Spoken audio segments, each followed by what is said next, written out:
Good morning. Good morning, everyone. It's so good to see you again on this month. I know we took a month off, but thank you guys so much for joining us on this morning in July.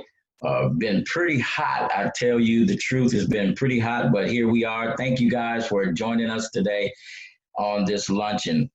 Thank you so much that you took this time out just to come and be with us and fellowship with us. We miss you guys. We would love to be there physically, but as you know, in this time, we are being safe. So we are going to continue to be safe by doing it virtual. And before I get started, I always want to acknowledge my executive team because without them, none of this would be possible. Starting off with our Vice President, Mr. Brendan Spar.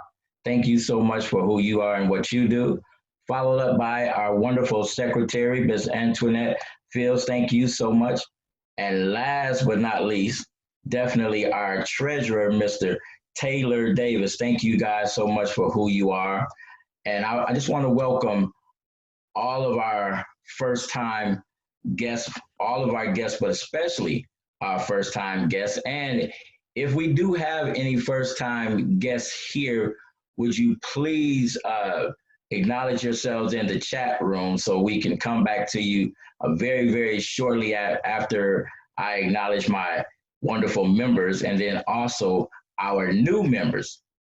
So thank you again so much for all of you who have been participating in the GGRA. We can't do anything without you. We thank you guys so, so very much. Thank you for your continued support in being members. And then also, I want to acknowledge our new members. So for the month of April, we have a new member, Miss Pamela Carr. Welcome, Pamela. I hope you're on this call. Welcome. Thank you for becoming a member. We love to have you. And then also, we have a new member for June, and that is Mariah Bowman. Welcome, welcome, Miss Bowman to the team. Thank you for being a part of the GGRA team. We love to have you, and we hope that you stick around for a long time. Amen. And so again, thank you to our guests, but I would like to acknowledge any first-time guests. If you are out there, we're gonna have your phones unmuted so that you could, your microphone, so that you can say a little hello to everyone. Do we have anybody? Yeah, I think we've got Lori Brown. She's identifying as a first-time guest. Welcome, welcome, Miss Lori. Thank you for inviting me, Brendan. I really appreciate it, and I look forward to working with all of you all. I don't know if the picture is working or not. I'm new to this Zoom and stuff, so trying to do the best that I can. That's okay. You'll be professional by the next time we come together. That'll work. But thank you for joining us today. Thank you for having me. Absolutely. Do we have anyone else? It looks like we've got Courtney.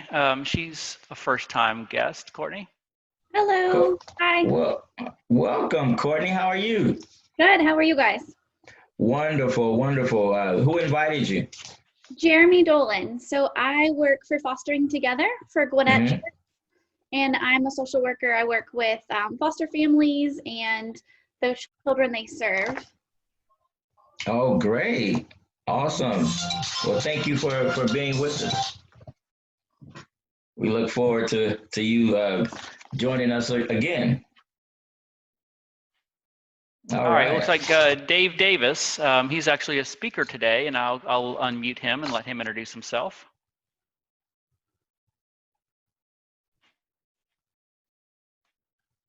So Dave, go ahead. Dave, are you there? Well, Dave will introduce himself a little. Oh, I think he's just unmuted himself. Dave, can you hear us? Well, Dave will introduce himself a little bit more during the presentation today. Okay. Well, awesome. Awesome, man. Do we have any more first-time guests? We'd love to acknowledge you. Looks like that's it. A lot of seasoned professionals here. I want to say old timers. Amen. Amen. Well, thank you all so much just for taking out an hour of your time. We will be respectful of your time, and we will keep everything moving in a timely manner. So right now, if we have any reentry organizations that would like to announce anything that's going on in their organizations, then we open the floor up to you. Do we have anybody that would like to speak on the behalf of the organizations? Yeah, hello, my friend Lorenzo. This is Brian DiNapoli from Georgia Department of Community Affairs and the Reentry Partnership Housing Program. Just wanted to state that we have, in a nutshell, the program provides housing for people coming out of jail or prison, or they've been remanded to an accountability court or under supervision and they're homeless. They're eligible for up to 6 months of housing through the RPH program. And we do not have a provider in Gwinnett, and we're seeking providers, and our next provider application cycle will begin in August. So if anyone's interested in becoming a provider, this can be a nonprofit, for-profit, or a sole proprietor, and we reimburse $750 to $850 per individual per month. And the provider just has to provide the food, access, and of course the housing. So I can type my information in the chat. Would love to talk to you, and we really need providers in Gwinnett. And thank you for your time, Lorenzo, and hope everyone's well. Oh, thank you, Brian. It's good to hear from you, my friend. Yes, sir. Great to see you. Now, this would be a wonderful opportunity for someone who would like to start a home here in Gwinnett. You could be a trailblazer here, and you have all the support from the organization, as Brian was just speaking of, and just think about it, talk amongst people that you know that would like to be a part of this, because we really, really need your help right here in Gwinnett. And I believe once one person or one organization comes forth, then I think we'll have many to follow. So please consider that, pray about that. Thank you, Brian. All right, do we have anyone else? Yes, this is Brian White with First Step Staffing. How's everyone doing today? First Step Staffing, how you doing? Nice to meet you, Brian. Nice to meet you too, sir.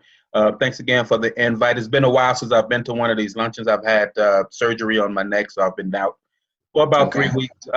So now I'm kind of back in the trenches. And I just kind of wanted to announce that we at First Step Staffing, we do have an office in Gwinnett County as well, but we are definitely active looking for anyone that's looking for employment. We definitely help the homeless, returning citizens, and veterans find employment. So we have a lot of jobs that's available right now. So if anyone is looking for employment, we also have some housing availability, a little bit of housing, but we do have some available nonetheless. So if you all have people that need employment, by all means, reach out to me. You can reach out to me in the chat section here. I'll open that up here if anyone is interested, and I'll pass along my contact information. Thanks again. Great. And that's awesome. Let me ask you, is it a time period that a person is returned that they're able to come to your organization? No, sir. They can come as soon as they get home. They can come the same day or the next day. And we, we're pretty good about putting people to work within 48 hours. All we need is their identification. Okay. So 2 forms of identification is needed. We do accept prison license as well, until they get their state ID or whatnot. But birth certificate or social security card, and we can get you going. Okay. And what about someone that may have been out 2 to 3 years, but just having problems finding employment? We can help them as well. Amen. Yeah, we can help them as well. There is no time frame on how long you've been out that we can help you. Now we're not able to help anyone with a serious crime, like murder, something to that nature, or registered sex offenders. But everyone else we can help out. Okay. All right. And so is the employment that you find, is it primarily light industrial or is it all kinds? Yes, sir. It's pretty much light industrial. It's about 80% of our employment, but we do have some hospitality jobs as well. We have some like some laundry. We have landscaping. We also work with the auto auctions here in Atlanta. Oh, awesome. Yeah, anyone that wants to drive, we send drivers out there as well. Oh, that's awesome. Yeah, so yeah, make sure that we have your information. Absolutely. Okay, well, thank you for coming, and I'm glad you're recovering, sir. Thank you so much. I appreciate it. All right, do we have anyone else?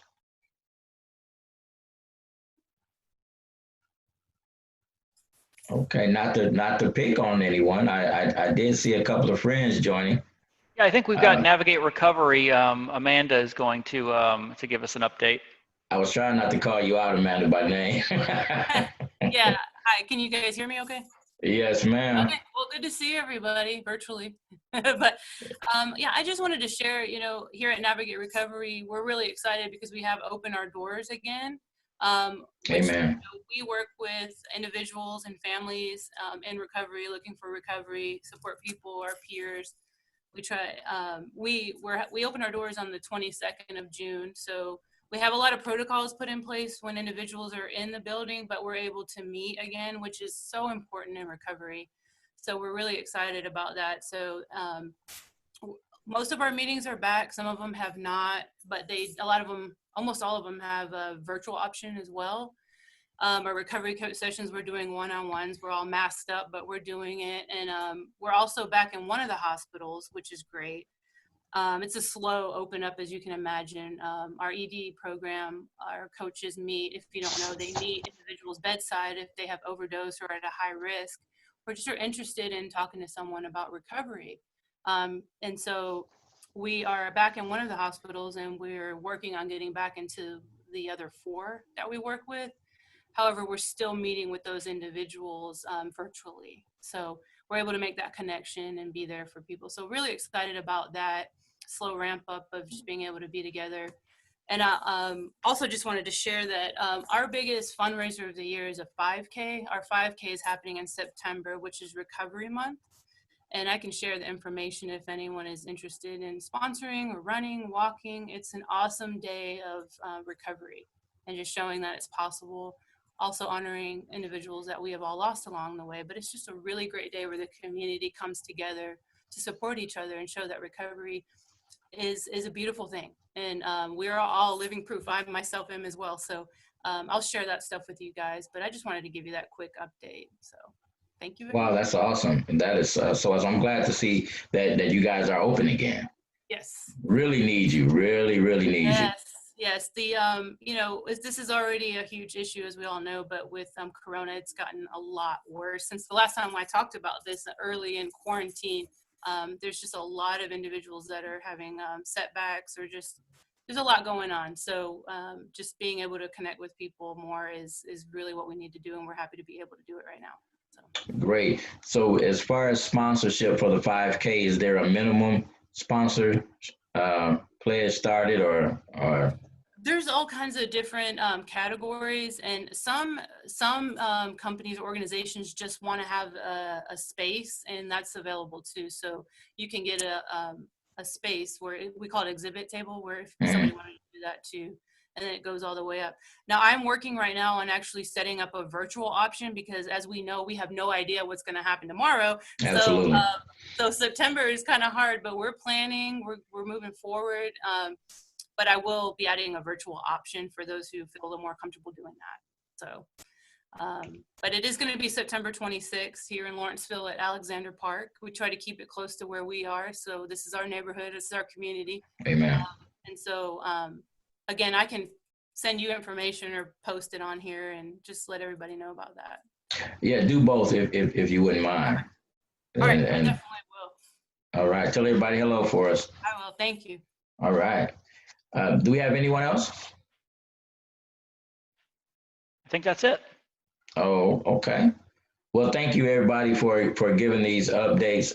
It's good that we stay informed to make sure that we can utilize the resources that we have out here in Gwinnett to the best of our ability. So thank you guys for what you do, and keep up the good work, really. And whatever any of us could do, make sure that we go to the sites of these organizations that just presented, and just to if nothing else, just get more information about the organization. And then if you find it in your heart that it's something that you want to get involved in, do so by all means. All right, so we want to keep it moving right along and talk about something that I know is near and dear to everyone's heart on this call, because here at GGRA, we have a heart for reentry. We have a heart for those incarcerated and those that have returned out into society. So we try to do everything that we can to keep awareness going, and also to spread the word even far out past Gwinnett County. But we, especially here in Gwinnett County, want to keep everyone aware of what's going on with reentry. So with that being said, for this month, in July, the Board of Commissioners have granted us a proclamation for for July to be the reentry month. So this year, 2020, we have reentry month here in Gwinnett, and I want to read the proclamation that was given to us. So it says, whereas more than 2.6 million Georgians have criminal records on file with the Georgia Crime Information Center, with as many as 1 in 4 Georgians facing collateral consequences of their incarceration. And whereas returning to the community after incarceration is a difficult transition and an effective reentry process is important to providing those in Georgia's correction systems with renewed opportunities for success. And whereas reentry, when fully implemented, empowers returning citizens to refrain from crime and incentivizes law-abiding behavior. And whereas supporting and bringing awareness to reentry will bring restoration to families, build stronger communities, and eliminate the obstacles that prevent returning citizens from finding meaningful employment. And whereas by eliminating the stigmas associated with criminal records and promoting compassion and kindness, we can help returning citizens strive for better futures. And whereas Gwinnett County has become a model for providing housing and services that help individuals transition back into society after being incarcerated. Now, therefore, I, Charlotte J. Nash, on behalf of the Gwinnett County Board of Commissioners, do hereby recognize July 2020 as Reentry Awareness Month in Gwinnett. Isn't that awesome? Amen. Amen. That is awesome. And this only happens with the continued collaboration and support of everyone and the organizations that is right here on this Zoom call. Thank you guys so much just for being a part of GGRA in our efforts, and in yours on the individual basis to help keep awareness of reentry in front of everyone, so that we can truly stamp out or at least significantly reduce the recidivism rate. So thank you guys so much for all that you do. And now at this time, I want to turn it over to my very capable Vice President, Mr. Brandon Spar. Thank you, Lorenzo. And I'm going to paste a link to this this proclamation in the chat. So if anyone wants to display it on their webpage or print it out and display it in their place of business, that is the actual PDF from the commissioners. And we're going to skip ahead right now to Dr. Davis, who has to leave in a few minutes. So Dr. Davis, I'm going to give you the floor and let you tell us a little bit about yourself. Dr. Davis actually reached out to us from an article that was written that we'll get to in a minute in the AJC, and he's got an interesting practice that I think could benefit a lot of members and partners of GGRA. Absolutely. Go ahead, Dr. Davis. I believe he was having microphone difficulties earlier. There should be, he's unmuted, but there should be a, check your microphone on your computer, maybe. That's a shame. Dr. Davis, if you'll type in the chat some information about Piedmont Psychiatric Clinic and how people can get in touch with you, and we'll have you back on maybe next month. Oh, It sounds like wow, yeah. I was looking forward to that, definitely. So Awesome we'll organization. have Dr. Davis on next month, and if you would, Dr. Davis, just type in the chat about your practice, and we will get into more detail next month. Right, but we'll look forward, Dr. Davis, to hearing all about your wonderful organization on next month. Thank you. Great. So Dr. Davis actually found us, and let me spotlight myself here. Let's see. So Dr. Davis found us through the AJC article. If you get our newsletters or you've been reading the AJC, you'll see that GGRA was featured last month in the Atlanta Journal-Constitution. There was an article on reentering during the pandemic. And if you'll remember, during our I believe it was May meeting, we announced that we did a toilet tissue drive at the Gwinnett County Jail, where we distributed packages of toilet tissue to reentry programming housing. We gave some to Inspire and Vital Signs and some other great organizations. So we were featured in the AJC for that work and some of the other work that GGRA and other reentry providers do. There was an interview with a gentleman who was reentering during the pandemic, and really great article. So I will post a link to that as well in the chat so that you can read it if you haven't already. But these kind of articles bring a lot of attention to the work that we do. There was a link to our website and email address for more information about GGRA. So hopefully some of you on the call today learned about us through the AJC article, and welcome. So with that, we'll move on to our first speaker today. It's Dr. Heather Lee Corbett. She is the Director of Career and Technical Education for the Department of Corrections. She is responsible for all technical and on-the-job training programs that prepare offenders for successful reentry. And she's with the Department of Corrections. Dr. Corbett, welcome. Thank you. I'm excited to be here. Let's see if I can share this screen. This is my first Zoom call. I know that that's really unbelievable to hear, but we use Teams and WebEx. So this is my first go at this. Are we good? We're good. Yay. So I really appreciate the invitation. I love talking about the good work that's going on around the state and bragging on the good people that work for the Department of Corrections and bragging on our inmates who, through whatever circumstances are incarcerated, but choose to use that time in a way to make them a better citizen and be more successful upon reentry. We do have a large portion of our offenders that go back to the metro area that use service, and it was so exciting to hear all the different resources and things that you have to offer them to help take them to that next level and be successful once they release from us. Often I feel like a mother of 50,000 incarcerated offenders. I am in the facilities as much as possible. I try to go at least as often as I don't have meetings. If I'm not in a meeting, I'm at a facility.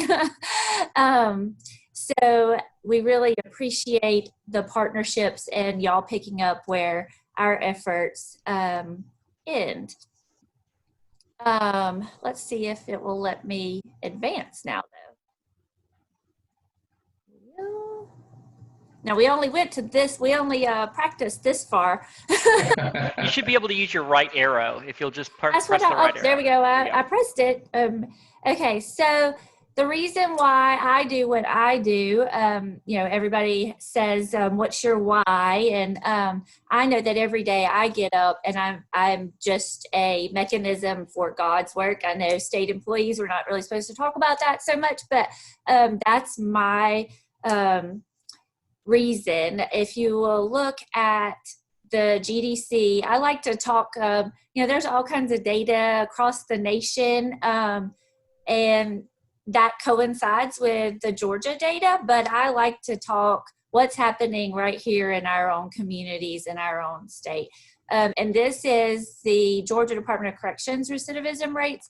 We track recidivism for 3 years, whether they've been reincarcerated within that 3-year period. And you can see on the bottom, the general population reincarcerates at about 27.66%. But if they participate in a vocational programming, that drops down to 18.6%.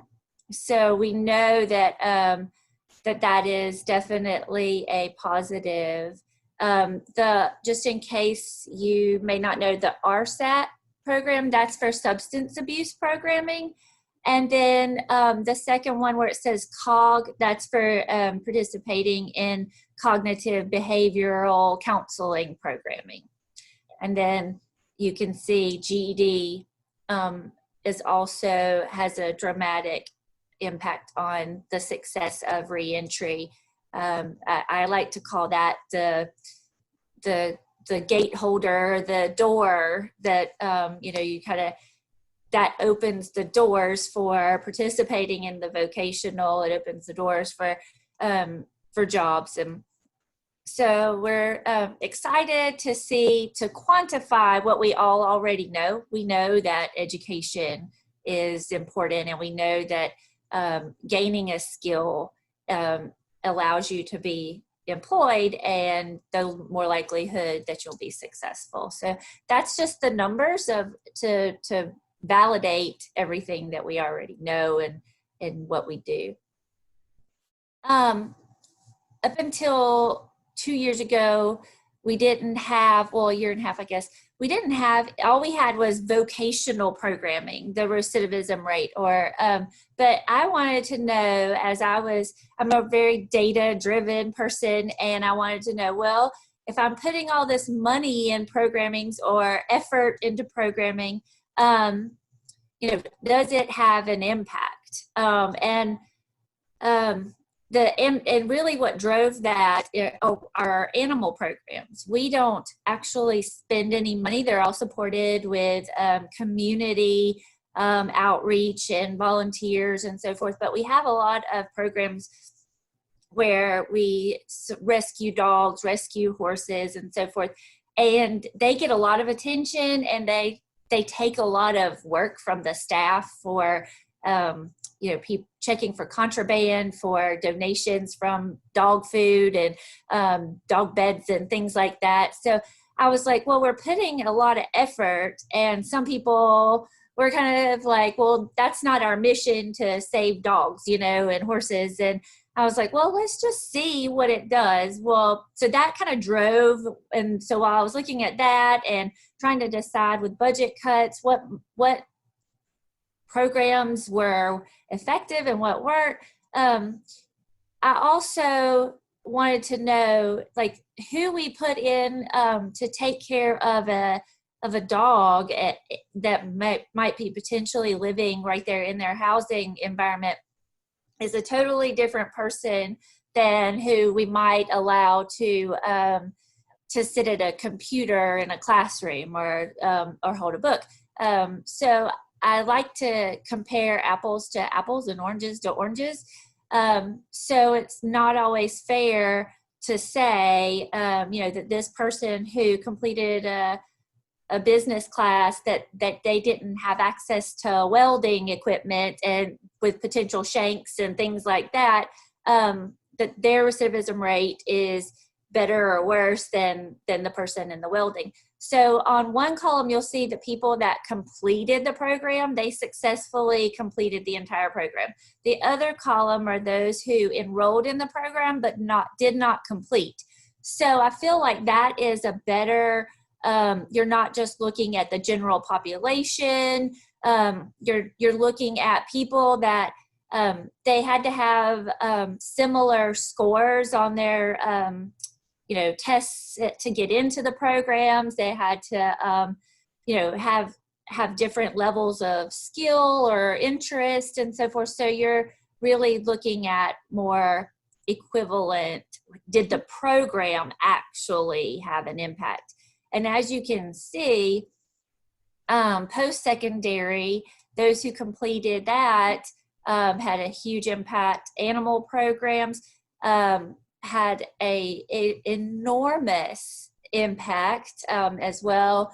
The Braille program, it has a low number, but then of those that got in the program but didn't complete, it was low as well. So, it definitely had an impact, but was it as significant as the other? I have not run like a multiple regression on any of this to have like the p-value and that kind of stuff, but you just kind of getting that overview of what an impact these types of programs have. We have over, it's in another slide, but we have a lot of programs, and they would not run at that time because I wanted the data quickly, and they're overworked just like most everyone.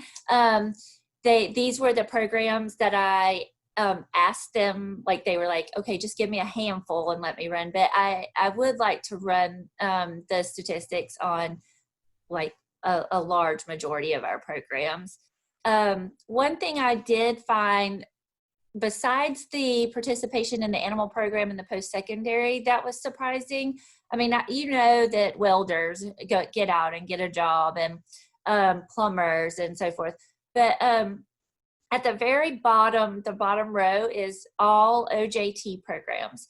In that last slide, it had vocational, but I wanted to know, we have a lot of offenders that participate in on-the-job training programs that are not the same as a vocational class through the technical college. They're learning hands-on actually while they are doing that. And I was really pleased to see that of those offenders that participate in the OJT and complete it, only 16% of them were recidivating within 3 years. So I hope that you find that some interesting data. We have really worked hard at improving our vocational completions. You can see, I know it's small, but in FY15, there were 2,500, but as of June 15th, we were at 20,000 for this fiscal year. I'm not gonna take guesses as to when you could see when I started my position. But I think we could have achieved a lot more this time this year. My personal goal was 25,000 or more, but the pandemic hit and slowed us down greatly. So I'm very pleased, because as much as I love numbers and data, that 20,000 represents 20,000 offenders who are much less likely to come back to prison. And as much as I, appreciate them growing and I feel like a mama to all of them, I want them to go and not come back, and I want them to be successful. So I want to kick them out of the nest and let them fly. So that 20,000, I get real focused on goals and numbers and all, but you always bring it back to those are people that are in our society that are being more productive and successful. So we have almost 300 different programs offered in the Department of Corrections.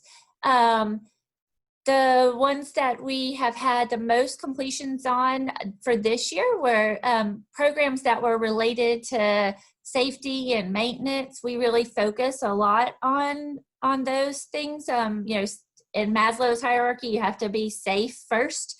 And then there's a lot of jobs out there in maintenance, warehousing, those kinds of things. Computers, business, culinary food service, and carpentry is very, very popular. And I'm not sure if any of you ever get down to Waycross, but in Waycross, at the Ware State Prison, the offenders make bowls and all kinds of things, and there's a store there, and they get the money that you pay for, let's say you pay for a bowl, it goes back to the cost of the product, like the wood or whatever, and then the offender gets 10% to their store. So it helps them, and they're learning a skill, and they're learning about how they can be productive and use the skills that they've learned here. So we have a wide variety of programs, pretty much anything that you would be interested in, we offer it. Just a little about our post-secondary programs, because they have really just kicked off dramatically in the last 2 years or so. We do not spend any state tax dollars on post-secondary college degrees, universities. It's all funded either through the federal Second Chance Pell Grant or through private fundraising efforts, or in the case of like Bruton Parker, that's a mission for them, or Life University. So Ashland University, it's a fully accredited program. They, the offenders can earn a associate's degree or a bachelor's degree, and they are taught, the classes are taught using a GOL device. It's kind of like a tablet type thing that is also not used, not paid for by taxpayer dollars. And what I thought you guys might find most interesting about that is after 5 credit hours, if they're released, they can still continue their programming the next day free of charge. So, so that's a very good opportunity for them. And especially if you go back to that slide where only 1% of our offenders, oh, and I forgot to mention, I bounce, I'm so sorry, that those, the recidivism rates per program, those were 10-year recidivism rates. They were from the last 10 years. So those are quite impressive. But we do offer those post-secondary options, and those are increasing the more we've seen how successful they've been. I thought something else you might find interesting is we have really embarked on the mobile classrooms.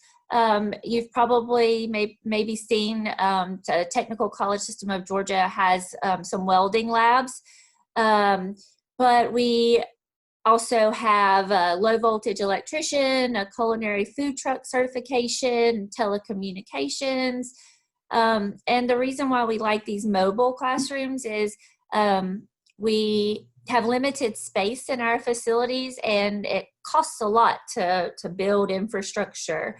And also, if we have a welding lab, it costs hundreds of thousands of dollars, and a welding instructor is not cheap either. But so if you happen to have a lockdown in the facility where they can't go to class for a couple of weeks, then all of that, the physical and human resources are just sitting there. But if it's a mobile lab, if you see that, hey, this facility, and now with the pandemic, if one facility is having maybe issues and they don't want, but another one's not, then we can just load up and go to the next facility. So it's a better use of human and physical resources, but it also allows us to reach more offenders. Before the mobile classrooms, if you happen to go to a facility that didn't offer welding, then you would either have to hope for a transfer, put in for a transfer, and those kinds of things. But in this case, the classroom comes to you. So that's something that we've been increasing those opportunities and feel like it's been very successful, particularly at the facilities that there's just no way that we could bring programming to them in a physical classroom. And so I talked a little bit about the animal programs, wanted to give you a visual on that. We do have a premier guide dog federation program where the offenders train guide dogs for those who are visually impaired. We have a lot of foster dog programs where we partner with local, either county facilities or local nonprofits. We also have an America's Vet Dog program.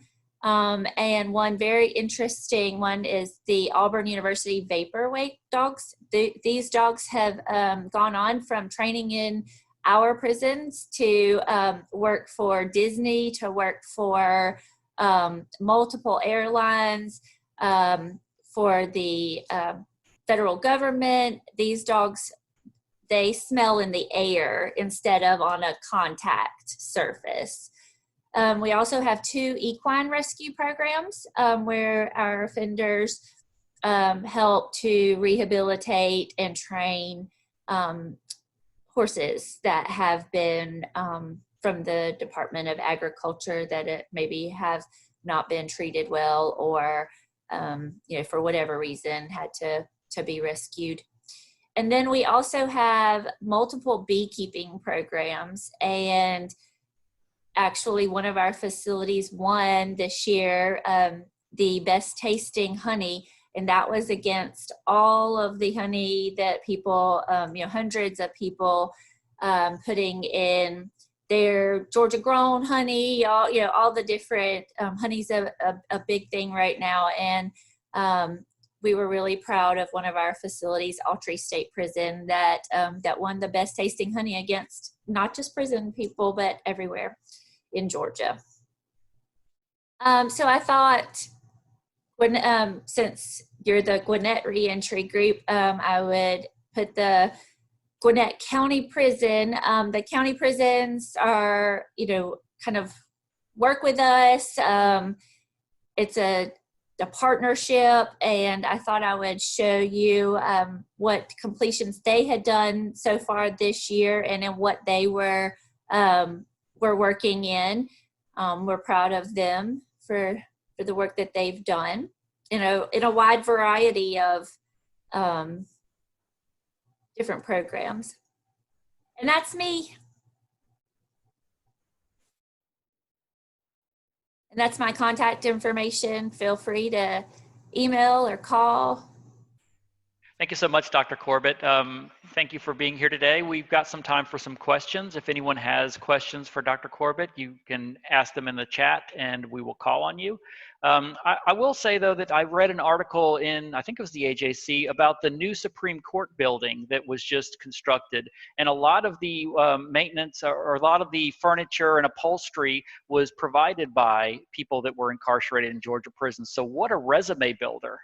Yes, you would just not believe the amazing talent that we have. And I want them to use that talent. I know, the times that I've needed construction or furniture or upholstery or those kinds of things, it's so hard to find people. So there's such a need for it in our society. And I just hope that they take the skills that they've learned. You wouldn't believe the people that go to Waycross just to go to the store where they have their different things that they make, and they get so creative. Well, it's true that reentry begins the day that you're incarcerated. And I think that's really shown in the presentation today, that there are a lot of programs that help aid in that reentry process the day that they're incarcerated. They can start working on their education. They can start working on their vocational skills so they hit the ground running when they come out. I believe we've got a question here from Judge Catherine Schrader. Judge Schrader, go ahead.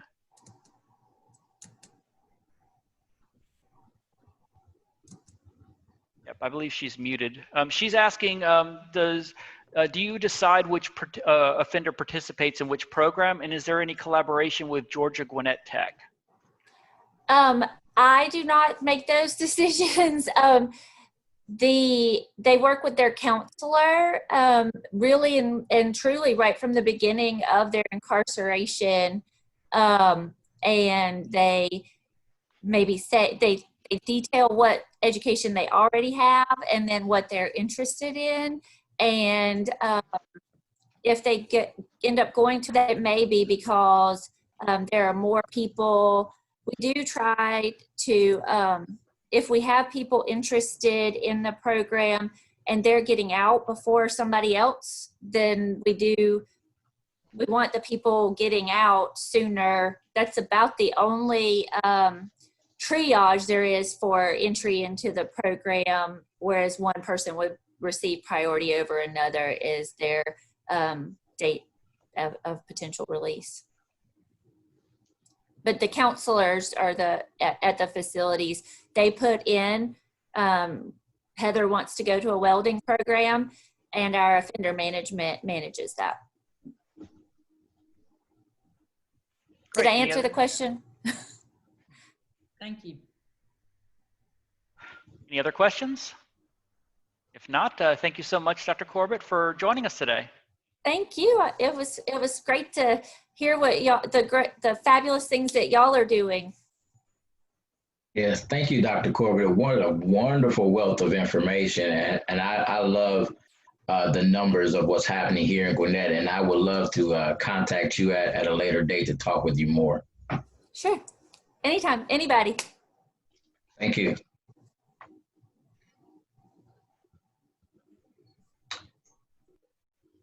So, Brendan, did Dr. Davis leave? Yes, he did. I believe he is not on the call anymore. So we'll just jump right ahead. Absolutely. All right. Well, you wanted to also speak on the legislative wrap-up. Yes, so the legislative session did end finally with the pandemic. It was kind of delayed a little bit, but they did wrap up. And one of the great things that happened this legislative session, we talked about this in a few meetings earlier this year, was Senate Bill 288. And you may have gotten some emails from Georgia Justice Project or from GGRA about Senate Bill 288. And what this would do is it would restrict and seal certain convictions, and it would also protect employers from liability for hiring someone with a record. So this is a really great bill. It applies to both misdemeanors and felonies. Right. What came out of this bill was misdemeanor convictions that are at least 4 years after the sentence completion, provided that you don't get in any other trouble. You can petition the court to then get that record sealed and restricted. Now, it's not expunged. Some states have expunged where it's like it never even happened. This just closes the book so a background check doesn't discover it. Now, police and Homeland Security, people that need to know can still see it. The court can still see it, but employers who don't really need to know can't know. There are limitations. There are certain offenses that are excluded, and I'm going to put in the chat more information about this so you can see what exactly those limitations are. Felonies must go through the pardon process first. So you have to have your pardon, which I believe is 5 years without any other problems after your sentence. You can apply for the pardon. So once you're pardoned, you can then petition the court for record restriction and sealing. Now, this isn't automatic. You have to still go to the court and get the judge to agree to it. And I believe it's the court that you were sentenced in. You have to go back to that court and let them know that you have satisfied all the requirements under the law, Senate Bill 288, and you are now asking for relief so that your background can be restricted. Now, the employer protections is really cool. It limits the liability of an employer who hires someone with a criminal record if the criminal record information is not relevant to an underlying proceeding. So you can't go and just sue an employer because they hired someone with a criminal record and they fired you. For misbehavior or whatever, you got let go, and you're saying, oh yeah, but they hired so and so and he had a criminal record. Doesn't matter. It's not relevant to the proceeding, can't be introduced, employer can't be held liable, and that's huge. I believe Yes. that is one of the key things that keeps employers from hiring people with records, is that they don't want to get sued. So this builds some protections in there for that. I believe that I'm going to post this link, but the difference between restriction and sealing, of course, is that the court needs to consider the harm to the individual, the public interest of knowing, to restrict the record. It's not automatic. The judge reviews it and decides whether or not that should be granted. And I believe we have a unique opportunity today. We've got Judge Kathy Schrader. So we've actually got a sitting judge here on the call. And Judge Schrader has been a great asset to GGRA, as many of you know, over the past few years. So Yes. I'm really thrilled that she's on the call today. Judge Schrader, would you like to make any comments about 288 and kind of what this means from a judge's perspective? Well, I'm really encouraged about the records restriction process, because as many of you know, it's very difficult to get a quality fair wage job for somebody who has a record, because it's like an automatic indicator for some employers to reject your application. And I think that this is going to provide a great service for reentry individuals who have paid their debt to society, they have served their time, and now they can be rewarded with that by having their record restricted. I think that one of the primary indicators that we need to make sure that everybody's aware of is that it's not automatic. Like you said, Brendan, every individual is going to have to take the step to file a motion for the court to consider their motion, to consider what they've done since they have served their time and they've re-entered, and basically prove their case. And I think that will be easy to do because of the data and things that are available. But I just want to make sure everyone knows that it's not automatic. I've had people come to my courtroom several years after the 4-year, because this is not a new statute. It's just been amended a little bit. And I've had people ask, what do I need to do to get my record restricted? And in sentencing and things like that, I just want to make sure that everyone knows that it's not automatic, and it's going to take an action step in order to implement this, if that makes sense. Great, thanks so much. And that's all that I've got for 288, Lorenzo. Okay, well, I would like to add a little bit about that myself, than just being transparent with everyone here, that I am in the process now of applying for a pardon, and I am actually working with one of our associations that are very close to us, the Georgia Justice Project. And as Judge Schrader says, it is an action step. And I do want to say it is very, very meticulous. It's very meticulous and a little lengthy, but it is well worth it. So this is huge. This amendment is very huge, because for so long, I am 30 years returned, and I have nonviolent felons needs on my record. And thank the Lord that I was able to navigate despite of that. But still in all, it has been problematic for me at some stages of my life. And so I am in that process now of applying for that pardon. And it does take some time, and it is an action step that you must take, but it will be well worth it. And then from there, depending on what our governor does, he has 40 days to respond to this. It's been about, I believe, 2 weeks since it's been brought before him. But yes, I mean, this is huge. This is huge for nonviolent felonies, because at one point in time before this, the fact that you had a felony on your record was almost automatic.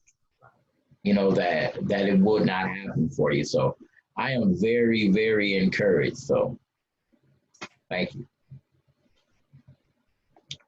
Well, all right. We have, how many minutes do we have left? We're about at time, but we probably have some time if anyone has a need to speak up. All right. So very, very quickly, we always like to end with what we call have a need, meet a need. Is there anyone that has a need here or know of someone that has a need? And then whatever we hear, is there someone that could help them out in that need? So we have a couple of minutes. Anyone have a need?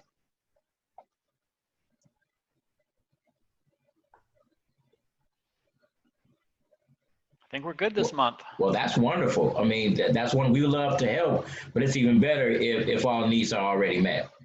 So that's awesome. So once again, thank you guys so much. Now, be looking out in your emails, because we will give you the address. The address. We will give you the date for our next luncheon next month. So stay tuned for that. Thank you guys so much just for being a part of this. And real quick, I always like to lead us in a prayer as we close out. So anyone who would like to participate in this, bow your heads. Father God, in the name of Jesus, Lord, we thank you for the time that you've given us today. Lord, we thank you that when we arose this morning, Father, you were there. Thank you for all the wonderful hearts that are on this Zoom luncheon today. Father, thank you so much for all that you do for them, Lord. Thank you that they are here to serve you first, and then the community of reentry. Bless them, bless their families, bless their comings and goings until we meet again. In the mighty name of Jesus, amen. Thank you, everybody. Have a great rest of your week.